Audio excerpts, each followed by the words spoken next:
अस्सलाम वालेकुम। आज आपके लिए तिल पापड़ी की रेसिपी लेके आई हूँ जो कि बहुत ही जल्द बनकर तैयार होती है और बहुत ही आसानी के साथ इसे बनाना बताऊंगी।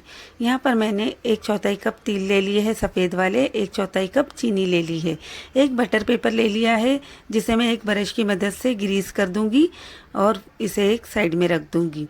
इसे ग्रीस करने की वजह से जो तिल पापड़ी है वो चिपकेंगी नहीं।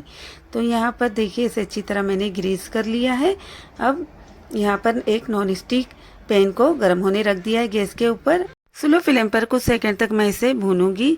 देखिए ये फूलने लगे हैं, बस हल्का हल्का इसे भूनना है, ज़्यादा नहीं भूनना, नहीं तो ये काले पड़ जाएंगे। इस तरीके से इसे बस हल्का सा भून लेना है। गैस का फ्लेम बिल्कुल लो होना चाहिए और फिर इसे निकाल लेना है। तो यहाँ पर मैंने इसे अच्छी तरह भून लिया है। चलिए इसे निकाल लेती हूँ एक बॉल में। तो यहाँ पर मैंने इसे एक बॉल के अंदर निकाल लिया है। इस तरीके से देखिए इसका हल्का सा ही कलर चेंज होना चाहिए। अब यहाँ पर मैंने एक नॉन स्टिक पैन ले लिया है, इसे गैस के ऊपर गर्म होने रख दिया है। 3 टेबल स्पून के करीब मैं इसके अंदर चीनी डाल दूँगी। यहाँ पर चीनी का मेल्ट होने का वेट करूँगी। गैस का फ्लेम बिल्कुल लो होना चाहिए जिसकी वजह से चीनी अच्छी तरह मेल्ट हो जाएंगी और कैरमलाइज हो जाएंगी। तो यहाँ पर देखिए चीनी कैरमलाइज होना शुरू हो चुकी है। इसे 2-3 सेकंड के लिए ही कुक करना है। देखिए इस तरीके का इसका कलर होना चाहिए। चीनी अच्छी तरह कैरमलाइज हो चुकी है। इसके अंदर मैं डाल दूँगी तिल, तकरीबन 3 टेबल स्पून। जितनी मैंने चीनी ली थी उतने ही मैं इसके अंदर तिल डालूँगी। तो दोनों का मेज़रमेंट सेम होना चाहिए।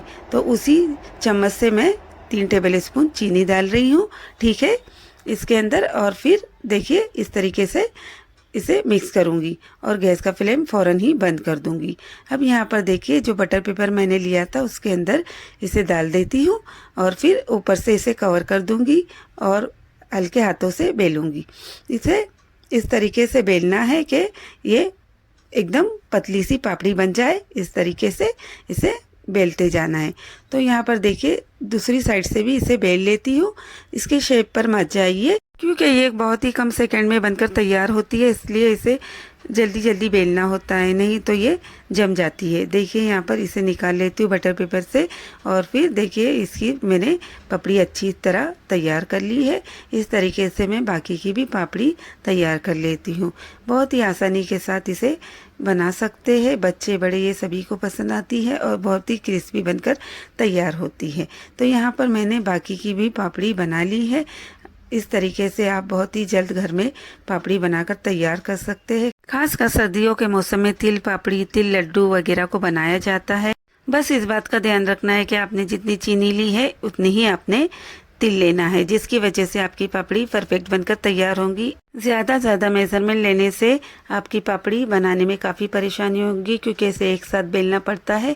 इसलिए आप पहले थोड़ा थोड़ा ही मेजरमेंट के साथ इसे ले, बाद में जब आपको प्रैक्टिस हो जाए तो ज़्यादा ले। वीडियो पसंद आई तो चैनल को लाइक कर दे, वीडियो को सब्सक्राइब कर दे।